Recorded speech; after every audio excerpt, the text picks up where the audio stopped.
And we are back once again with Horror Guys, episode 245. Ooh, 245, that's a lot of movies. Not quite 5 years, but we're getting there. I bet we're going to talk about some more today, aren't we? Yeah. I am Kevin. I'm Brian. And that is Sparkler, you can hear in the background, our cat. Meow, one of them. meow. Yes, our special guest speaker today. She's wanting attention. But anyway, we got 4 movies and a short film, some new stuff and older stuff, classics. I don't know if we can call it a classic, but we got the brand new film Cobweb. Ooh, we got Cobwebs upstairs. And the pretty new movie, The Boogeyman. It's been out for a little while, but it's fairly new. Don't know that I call it pretty. No. And Daughter. What year was Daughter? That's this year, too. That's a brand new one also.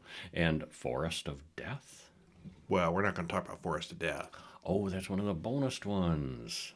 And also is Hellraiser Inferno is one of the bonus films. But we are going to talk about Friday the 13th, Part 8. This is what happens when we don't put our list in order. Jason takes Manhattan. Sorta. He gets there eventually. He goes on a boat. He takes his time getting there, too. And there's some Manhattan stuff. Yeah, so anyway, we're going to be talking about those 4 films in a short this week on the podcast and over at horrorbulletin.com, the weekly newsletter. We got, Hellraiser Inferno.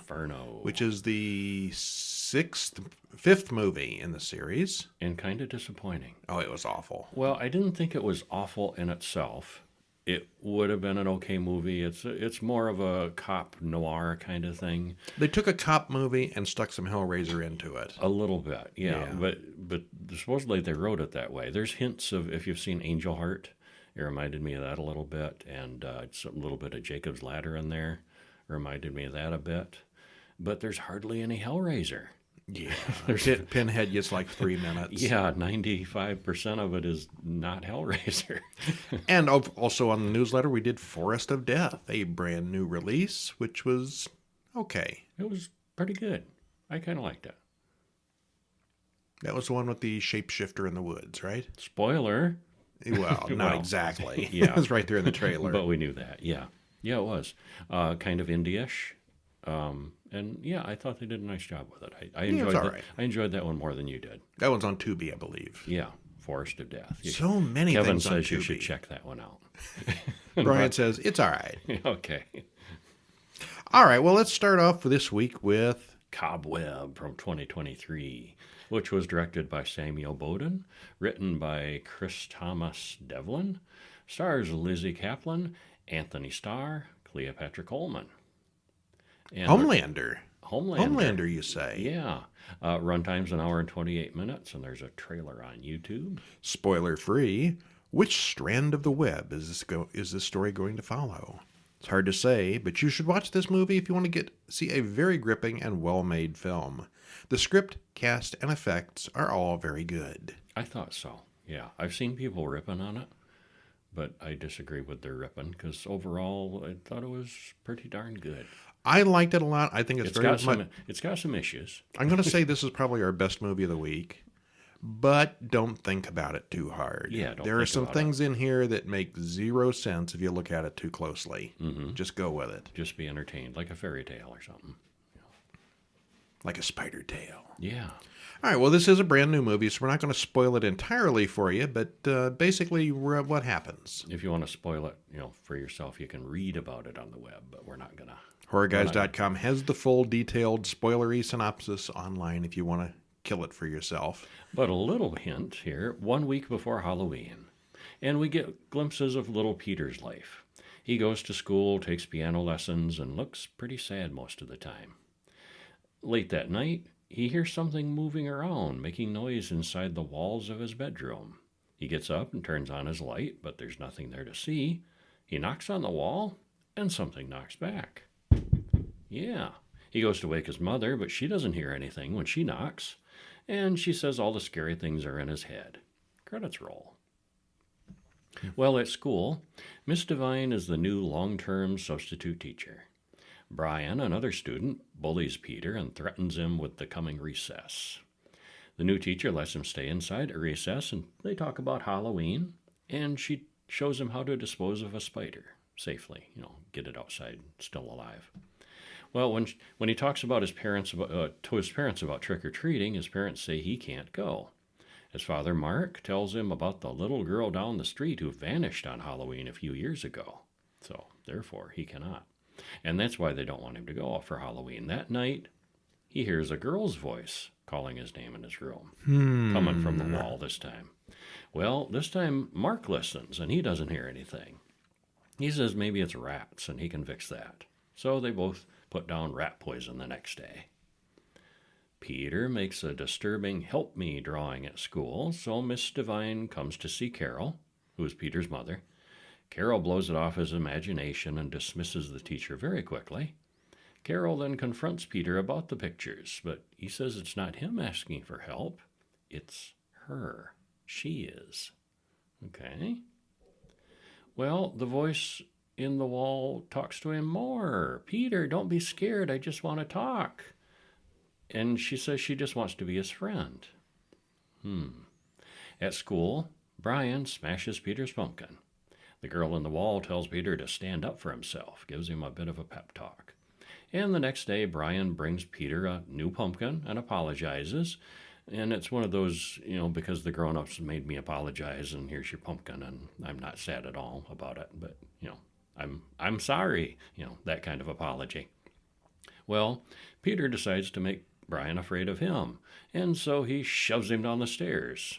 And he badly breaks his leg in the fall. He didn't mean to get that carried away, but he taught him a lesson.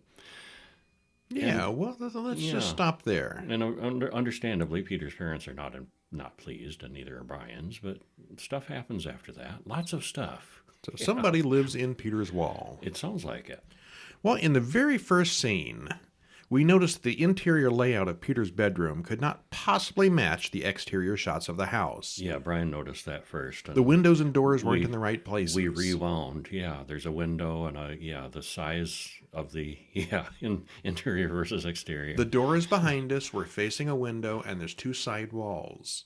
But if you look at the outside of the house, that's not the way that lines up. Nitpicking. Yeah, a little bit. Yeah. Continuity, people.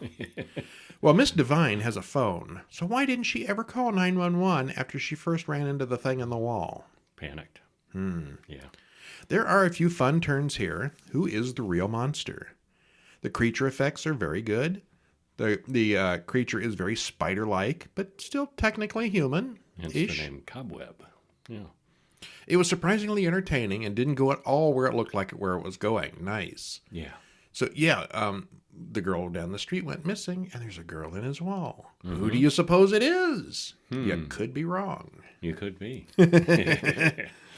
All right, so definitely, I think that's my favorite of the week.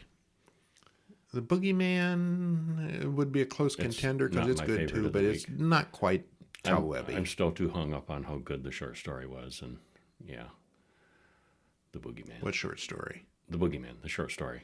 The Stephen King short story. That Everybody I've heard complain about the movie Boogeyman talks about the short story. If you haven't read the short story, it's just fine. Okay. Yeah, I may have read it at some point. And that's I don't probably remember where I went wrong. It's one of my favorite short stories by Stephen King. Okay, well, we'll get to that. First of all, though, we've got... In 1989, Friday the 13th, Part 8, Jason Takes Manhattan. You know it's getting long when you got to read the Roman numerals and think about what the number is. VIII. Directed by Rob Hedden, written by him and also Victor Miller, stars Jensen Daggett, Kane Hodder, Todd Caldecott, and Tiffany Paulson. Hour and 40 minutes trailer in the show notes. Spoiler free if you haven't seen this 34-year-old movie. Well, they wanted to mix up the location a little bit on this one, so they did. But most of it is actually set on a big boat on the way to Manhattan. And some of it does take place in New York, as the title promises. It refreshes it a little bit from the same formula, but it's kind of the same formula of Jason just picking off a small group of people. A different setting this time. Well, after 7 movies, it got a little ridiculous that people would keep reopening this campground where everybody dies every year. Why would anybody go near that place? They wouldn't, and they know that. It was just stupid. So they decided to get Jason out of camp. And to do that, they have this, Camp Crystal Lake, which is this small lake apparently. It's always given the impression that it's this, small inland lake. And they take a boat to A cruise ship, New no York. less. A big boat. Yeah, Yes, it's not a little boat. Not no little boat. It's a big one. It's not a huge, one of the gigantic, but it's, there's it's a big boat from Crystal Lake to New York City. New York City. Yeah, how they do that? Yeah. Well- that aside, it was okay. Well, the idea of the movie was I read in the trivia that they were going to have Jason on the Statue of Liberty and Jason in the Empire State Building and in front of all these Times Square, going on a rampage in Times Square, and they had zero money. Yeah. So basically, we see zero Jason wandering permission around some and- black alleys that were probably filmed in Montreal or somewhere. Well, there is a little bit of Times Square action. Very little. Barely. Yeah. Well, okay, so 30-something years old, let's talk about it. We get a hard-boiled voiceover about living in the big city. You know how that works. Yeah. We see that it's a very 1980s big city, too, with rats, muggings, drugs, graffiti, and all the fun of life in New York City in the 80s. It was not a nice place back then. No. I hear it's better now. Mm-hmm. That's what they say. Meanwhile, at Camp Crystal Lake, we're told that the graduating class will be taking their senior trip to New York City on the 13th. That's probably Friday the 13th. Yes. Jimmy, on his houseboat, throws the anchor overboard and gets back to making out with his girlfriend. He mentions to Susie that there were a bunch of murders that happened near here just a few years ago. Well, we see Jim's anchor dragging on the bottom of the lake, and it disturbs an electrical cable that ruptures and electrifies the body of Jason Voorhees deep underwater. If you recall, in the previous movie, he ended up at the bottom of the lake. What are the chances of this happening? Well, he's been reanimated Well, again. up above, Jim pretends to be Jason, wearing the hockey mask and all, until the real Jason gets them both and takes the mask along with him. Wow. Well, Rennie and her mother drive to the big ship dock in Crystal Lake, and her teacher gives her a pen that supposedly used to belong to Stephen King. Rennie and the others are all getting ready for their senior trip. See, Stephen King was a thing 35 years ago. Oh, yeah. He's old. Yeah.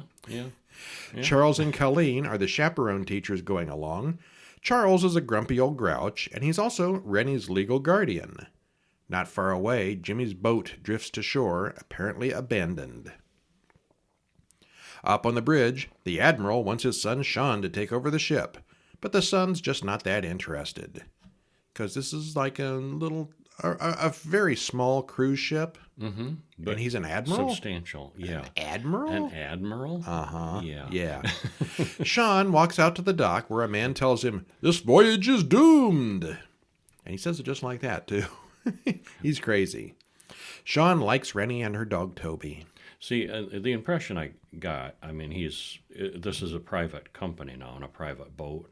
And it's like old retired military people that, they still call him colonel for the rest of their life. He's still, admiral. He was an admiral and he's retired, and he just, everybody just still calls him admiral, even though he's not really. This isn't a military vehicle. No. Yeah. So he's not, there is no rank here. You're not admiral of a cruise ship. I think the guy in charge of the ship is a captain, regardless of his real rank. Yeah. But I think, because, a title of respect, he used to be an admiral, and so they still call him that. Okay. Yeah. I think somebody just didn't think too hard. Okay. Like getting that giant cruise ship at Camp I'm Crystal trying Lake. to make allowances for him. Well, JJ and Wayne talk about guitars and acoustics and his video camera. Jason follows JJ down to the engine room, where she's heard the acoustics are supposed to be good. A giant noisy machine engine room and the acoustics are supposed to be good. I don't think that would work that way. It's an excuse to be alone. It is. Uncle Charles warns Rennie that there's supposed to be a storm tonight. She still has nightmares over something, and she wants to get over it, but she doesn't even remember what it is that caused her trauma. Jason kills a guy in the sauna with a hot rock. Ouch. Yeah, that looked painful. Tamara pushes Rennie overboard as a prank, but Rennie imagines a drowning boy grabbing her leg. Sean rescues her, and Colleen comforts her until overprotective Charles butts in. Tamara shows Charles her biology project, and Wayne gets it all on camera. At the very least, it's blackmail material. Tamara's next visitor, however, is wearing a hockey mask, so that tape isn't going to help with him. No, not at all. The Admiral leaves the engineer in charge of the bridge, but he's soon killed by Jason. The Admiral returns and soon follows the engineer. Who's running the boat? Autopilot. Sean and Rennie soon find their bodies. Sean tries to call the Coast Guard, but Jason has pulled down the antenna. The crazy, "you're all gonna die" guy returns and tells Charles and the kids that the killer is Jason Voorhees. While all that's going on, Jason stalks Ava in the disco. 5 of the high school boys grab weapons and go hunting. Wayne loses his glasses and shoots one of them right before Jason gets him. Narrowing the numbers down. Yep. Well, Jason sets off a fire alarm and kills a few more students in the chaos. Rennie has another vision of the drowning boy as Jason reaches through the porthole and grabs her. She uses Stephen King's pen to stab him in the eye. The pen is mightier than the sword. I knew you were going to say that. As if things couldn't get any worse, the ship starts flooding and sinking. Why was that? Because Jason bashed a hole in it. Okay. Yeah. Charles, Colleen, Sean, and Rennie get into a lifeboat as Jason watches from the deck. Julius hops in as well, and they all thought he went overboard a while back. Well, they finally make their way to a dock in New York City, and Charles complains about Sean's choice of landing sites. Some people would complain about anything. Yeah, really. It's better than a rowboat. Jason comes ashore right behind them, seeing a huge billboard about a hockey league. Look at the size of that mask. Size matters. Our group of survivors almost immediately gets mugged, and they take Rennie along with them. They inject her with some drugs so she'll lighten up for what they have planned for her next. But Jason arrives and shows the guys what he does with a syringe. The other hood shoots Jason several times, but you know how that goes. Rennie runs off, so Jason goes after Julius next.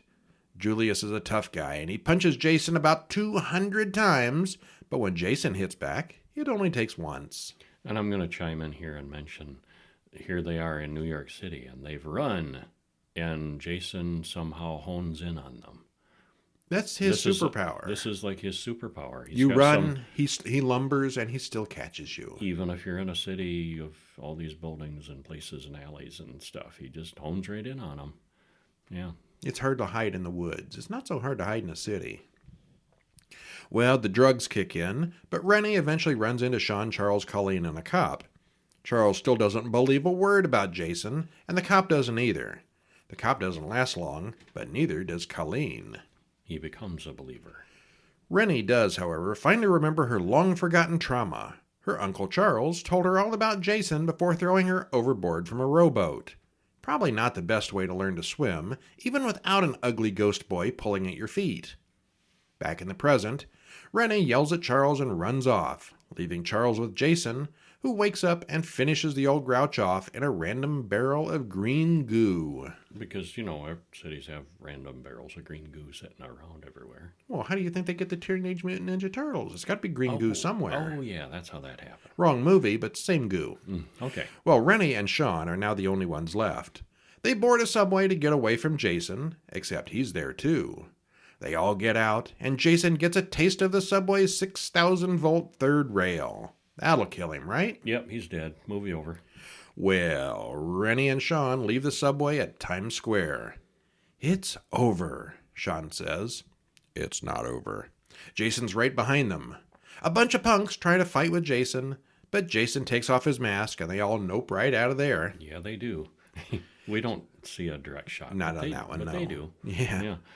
Somehow, they all end up running through the sewer system, and I missed how they got into the sewer system, but, if you're in New York and there's green goo, there's got to be sewers. Oh, of course, yeah. Well, the kids run into a sanitation engineer who says that the sewers fill up with toxic waste every night at midnight, and they only have 10 minutes to get out. Of course that would happen every night at midnight. Toxic waste fills the sewers. A flood of toxic waste every night at midnight.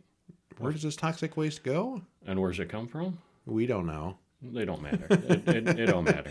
It don't matter. Nothing matters anymore. Well, the engineer doesn't last long after that. Sean gets knocked out, so Rennie leads Jason away from him. She throws some toxic waste on Jason, who ends up taking his mask off, and it ain't pretty. Rennie and Sean climb up the ladder out of the sewer just as the wall of toxic waste comes and washes Jason away. As the floodwater recedes, all they see is a little drowned boy remaining. Afterward, Rennie and Sean go to see the Statue of Liberty. This is the worst senior trip ever. And only a couple survivors. Yeah. They're going to have fun explaining that when they get back to town. There's going to be a lot of upset parents here. Yeah. Yeah. Well, we've never quite figured out how you get a cruise ship anywhere near Crystal Lake, which is always shown to be way out in the woods somewhere. But you can take a boat from there out to the ocean and New York. Mm-hmm. At the end, there were millions of people in town and dozens on that subway. Why was Jason so fixated on following Rennie and Sean specifically? Like you said, it's his power. Well, maybe he felt he had unfinished business after her childhood encounter at the lake. I remember those feet. Let's get 'em. Yeah. For a movie about Jason going to Manhattan, they sure spent an awful lot of time on that cruise ship. Also, it's a mighty big cruise ship for only carrying a dozen high school kids and 2 teachers. Well, we only saw the featured people, mostly. There was a lot of other people there, too. Were there? Well, some. Yeah, it was. The big empty disco was all decorated for high school, and the dining room was all decorated for high school. I think they had it pretty much to themselves. It was a little underpopulated, I suppose. Yeah. Still, there's probably not a lot of clientele for cruises in Crystal Lake. Because it's Crystal Lake. Peter Mark Richmond has always excelled at playing villains and jerks, and this may be his best outing ever as Charles, the perpetually sarcastic and mean-spirited teacher we all recognize. Yeah, he was always a villain in the 80s. He was in like everything. Almost always, yeah. And this was Kane Hodder's second go at playing Jason, and he's good as always. He always remembers his lines. And he has a quick appearance as not Jason in here, too. Who was he? At one point. The diner in the city. Okay. Yeah, he makes a quick appearance as not Jason. I think I blinked and missed that. There's also some, stunt people and stuff too. But no, mostly it was Kane Hodder being Jason. Okay. Yeah. Well, none of the other performers really stand out. The unmasked Jason was not particularly impressive, but it was a nice touch at the end. It's like they just took a guy and shoved a bunch of clay on his face. But we'll never see Jason again, right? No, that was the end of him. He was dead at the end for sure. I'm not sure about Jason 9 if I ever saw that one. I think this is where I left off. This is probably about where I left. I saw a couple of the newer ones. I know I saw Jason 10, the one where he goes into space. Yeah. I don't know about 9. We'll have to watch that before too long. All right. What's next? The Boogeyman from 2023. Boogie. Directed by Rob Savage. Written by Scott Beck, Brian Woods, Mark Hetman. Stars Sophie Thatcher, Chris Messina, Vivian Lyra Blair, and David Dastmalchian. Who's in like everything this year. Yeah. Runtime's an hour and 38 minutes, and there's a trailer in the show notes. Spoiler free. They took an amazing Stephen King short story and stretched it out into a full-length movie. In doing so, they diluted it a lot. It's well made, well acted, has excellent special effects, and so forth. There is some creepiness, and there are some really good scary moments, but it's too long and too slow-moving in many parts. It was a fine short story. Mm-hmm. It's a bit long for a movie, short for a movie. Story. Well, again, don't spoil it entirely for us, but give us a taste. A child sleeps in her crib. The door to the closet opens. Uh-oh, the child cries as the door opens further. A shadowy shape approaches as the child screams and then goes silent. The closet door shuts again. Credits roll. So it starts right out with a kid getting killed. Yum. Well, a woman talks to her therapist, Will Harper, about her relationship. He leaves to drive his daughters, Sadie and Sawyer, to school. Their mother and Will's wife has recently died. Naturally, Sadie has to deal with a bully at school. Everybody in a horror movie has a bully at school. It does seem to go that way, yeah. Will goes home, and there's a strange man at the door wanting to talk. He's Lester Billings, and he asks Will to shut the closet door before he'll talk. He says some people think he's killed his kids, but he swears he didn't. He says his youngest died of SIDS, and the 2 older ones died within a year. At least that's the official story. He says there's no way there was anything natural about it. And he also says, I only glimpsed it once before my baby's neck broke. Well, there's nothing wrong with this guy. Yeah, he's just really, he's this shrink is regretting inviting him in. Yeah. Well, he pulls out a disturbing drawing of something that comes for your kids when you're not paying attention. We don't get to see it.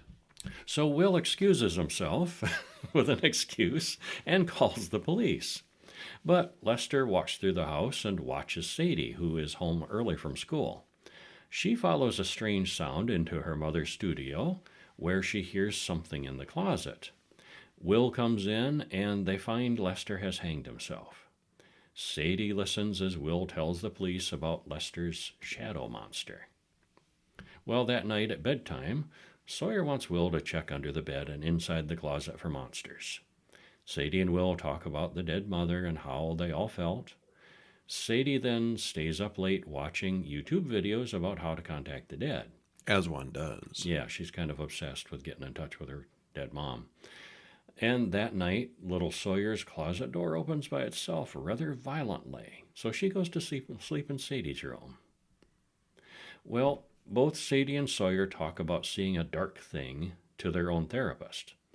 And so the therapist darkens the room with a gradually dimming light to show them there's really nothing to be afraid of in the dark, except the creature crawling on the ceiling that Sawyer sees. Well, she screams and the lights come back on, and of course there's nothing there now. Will apologizes for ever letting that man inside their house. But he didn't know any better. I mean, really, he's a shrink. Not his fault. Yeah, the guy needed help. He didn't know better. Yeah.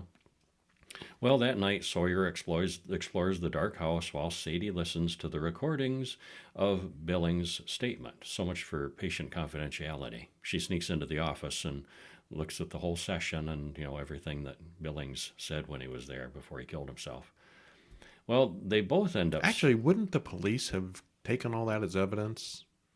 I know there's patient-doctor privilege and stuff, but the guy was dead and a criminal, so I don't know. Probably not, because it wouldn't really be relevant to...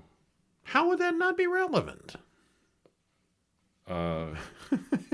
He was crazy and talking to a psychiatrist like 3 minutes before he killed himself. Well, I don't know. Yeah, I think maybe that's a oops. That's a good question. Yeah. Well, they both end up seeing the picture that Billings' child drew, and they both recognize it. Yeah. Hey, we've seen that. Yeah, I was crawling on the roof at the psychiatrist's office. Yeah. Probably a good place to stop there. Yeah, it is. But there's a monster in the closet. More stuff happens, too. Well, the scary, terrifying, horrifying film starts off with a warning, contains tobacco depictions. Really? That's the big warning? It's a black screen with this contains tobacco depictions in a full screen warning. Uh-huh. Oh, my. Oh. Now we know it's going to be scary. It's a movie about suicide, mental illness, murder, and a monster that eats children. But tobacco is what they warn us about. That's the thing you got to watch out for. Wow. Did somebody smoke this? I don't even remember anybody smoking in this movie. I kept looking, and I didn't really notice. I think the daughter smokes a joint at one point. Okay. Oh, yeah. There's an old joint they find. Yeah. Oh, well. Okay. That wasn't tobacco use. But it was terrifying. Oh, yeah, I guess. The creature is very effective, even though we don't see much of it until the end. It's got monsters under the bed and monsters in the closet, so it's always a good start. It's really good on the creepy factor, and there are more than a few good jump scares. Good jump scares, not the stupid kind. Yeah, they were good. On the other hand, it's stretched out way longer than it needs to be and is much too slow-paced. Bottom line, it's kind of long, kind of slow, but otherwise it's good. I guess you'd call it a slow burn. And I think it would make a difference if you haven't been spoiled by the short story. I was not spoiled by the short story. I was completely spoiled by the short story, and I was kind of disappointed in the ending, too, because of the short story. The short story doesn't end the same way? I've said too much. Okay. There is some difference, yes. Ah. Yeah. Okay. Well, then we watched a short film called Red, Yellow, Blue, written and directed by Julia E. Cook, stars Talia Topsend and Sydney Steyerwalt, 18 minutes long. This one is still doing the festival thing, so we don't have a link to watch it, but there's a link to the IMDb listing. And if you get a chance to see it, you should. Yeah, what was pretty what cool. happens here? Well, after the most colorful credits ever, we open to a girl walking through the city. She calls her mother on a payphone. We say girl, it's a woman. I mean, she's an adult. She says she's fine. And she goes into an old church, and she seems to immediately become possessed. She then runs back outside and imagines blood on her hands, and she's red all over. And that was just a dream, or was it? Well, she was red all over. Is she going to turn yellow and blue too, we wonder? We wondered, yeah. Well, her mother says she talks like she's insane, but she doesn't say anything really crazy sounding to us. You talk like you're just crazy. No, she didn't wasn't. seem crazy to us. Yeah. It's one of those, is it real or is she imagining things type of story, but it is very well done. Really interesting how it was filmed. And Yeah, the scenery and settings are great. We like the music as well. The music in the indoor... The cat didn't like it, she says.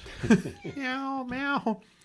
The lighting in the indoor scenes is a little insufficient sometimes, but you could always tell what was going on. Overall, it's a descent into madness that's really colorful. Like David Lynch would be pleased with this. Like the title alludes to. It's colorful. Yeah. Yeah. And then we've got one more.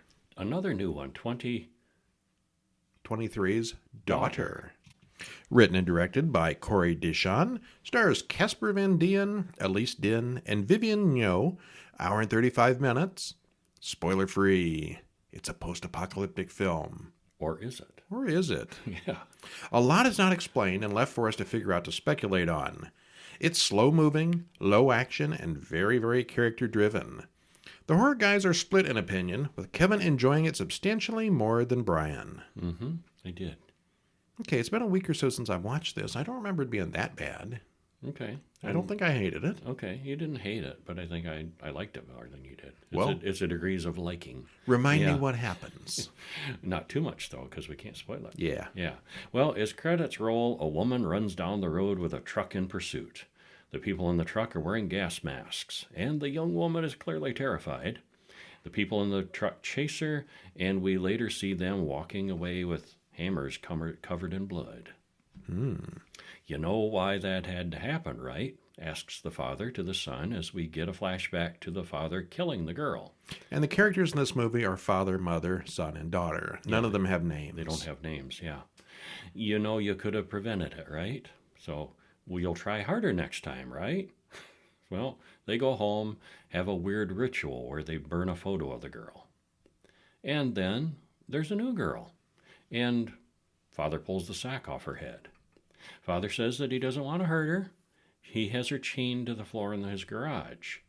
Your name is daughter. You can respond to sister when it's appropriate. And he promises she won't be harmed if she cooperates, and that she can go home in a few years. What?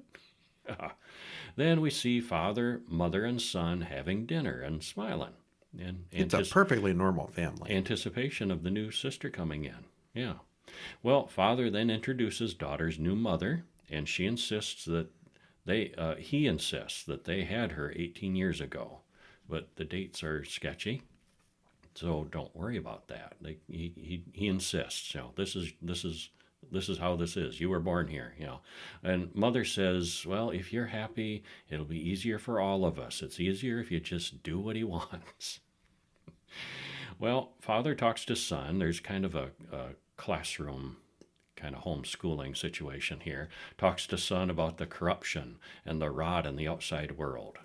And son asks when his new sister will be okay.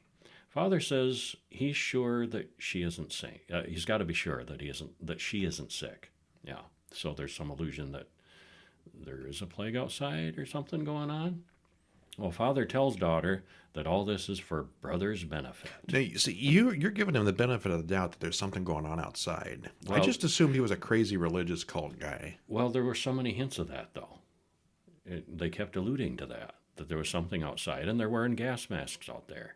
And, there were so many signs that, that there was something out there. Okay. And now, yes, I took it as the father was just gaslighting everybody. Well, yeah, but I kind of thought it because the daughter was living outside. Way. She didn't know anything weird was going on. Well, or did she?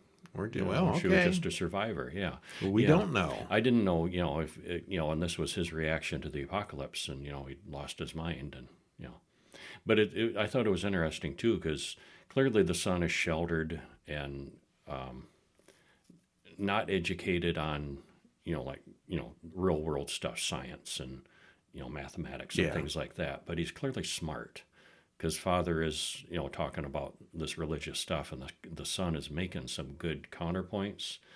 And you can tell that the father's kind of starting to get uncomfortable and says, well, that's enough class for today, kind of thing. Let's stop.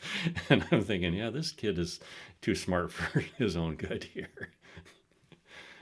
Too questioning. So anyway, they kidnap the daughter and absorb her into the so-called family, and weirdness ensues. Very weird. Yeah. All right, well, let's see. Where we got here on the commentary? What was the blood for? At various points in the movie, the father comes in and takes samples of the daughter's blood. And he keeps them in a refrigerator. Him too. Yeah. Why? But we don't know. We don't know. Yeah. Oh, we were wondering all along whether there was really some kind of sickness or plague outside the house. You were going with no. Actually, I was never in doubt. I just assumed that there never was. Okay, I was in doubt. Okay, so I thought there was enough there to make us doubt. All right, well, I'm not going to argue with that. Maybe there was. It's got kidnapping, brainwashing, gaslighting, all rolled into one very creepy movie. It's kind of slow and drawn out, however, and it was a struggle not to doze off a couple of times. Okay, I didn't have that trouble. It's very weird, I'll give it that. Mm-hmm. I did like it. Yeah, it's one worth checking out for sure. Yeah. And then again, over on the newsletter, we talked about 2023's Forest of Death, a well-made indie film with more pluses than minuses. The suspense is good, the acting is acceptable, and the technical aspects get the job done. Yeah, that doesn't sound like glowing praise, though. Well, no, but it's. I thought it's really clever how they cheat on special effects. I mean, it's a shapeshifter. Yeah, and I thought they really did a good job of portraying that. It looks like whatever character just died. Yeah, without actually showing an actual shift on screen or anything like that. Mm-hmm. But they do a few other tricks too, not just the showing who died. But yeah, I thought it was well done. And also, we looked at 2000's Hellraiser Inferno, which was a decent police-based horror movie with hints of Angel Heart and Jacob's Ladder. We travel through the story along with the anti-hero, wondering what's going on and where things are going.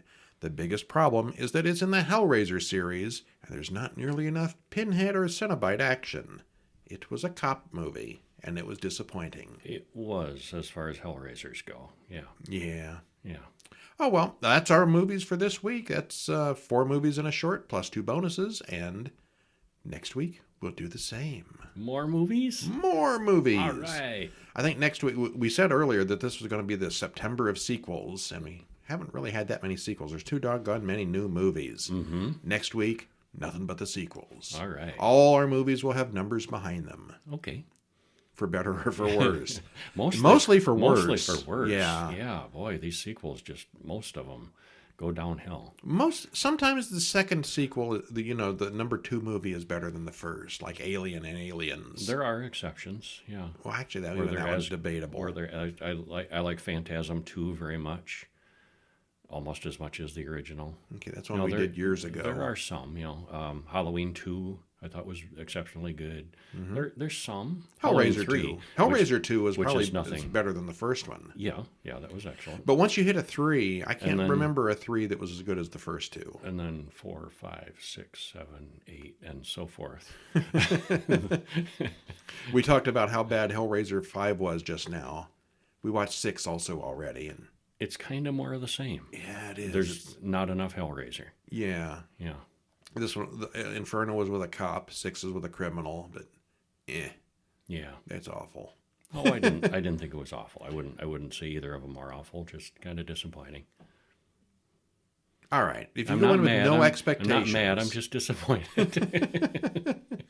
Well, from what I hear with the Hellraisers, I don't think I've seen some of the later ones. I haven't either. From the sound of things, it goes downhill and further. 6 was the last one that I had seen.